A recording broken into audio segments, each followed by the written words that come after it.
ما عنديش نهضر. راني رايح نقول تحتي، راني رايح نطلقها تحتي هنا والله يبداو يشموا ريحه السياشه في الصطاد فاهم. راني رايح ندير بيبي ما قدرتش غاوتيني مستريسي. لا ميرسي على خرجت والله خرجت.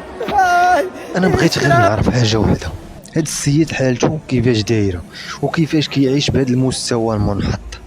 باينه كيبات في شي زريبه، راه الحيوان وما يقدرش يدير فحال هاد الامور هادي في الصطاد كيما هكا. وهاد الكيدار شنو نقولوا ليه؟ ولكن ما نهضروش، مولف في الوسخ. اول مره مسكين يشوف ملعب بهذا الشكل، بقوش ما انه تفاجئ دار داكشي بحوايجو. هذا راه ما خاصوش يمشي غير هكاك، هذا خاصو يتعاقب ودوس في مجلس تأديبي والاعمال الشاقه وغرامه ماليه.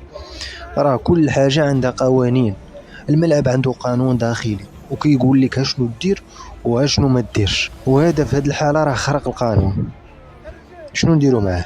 الصراحه كنتمنى السلطات تعاقب هذا السيد هذا عقاب يكون شديد، خاطر ما خاصوش يمشي غير هكاك.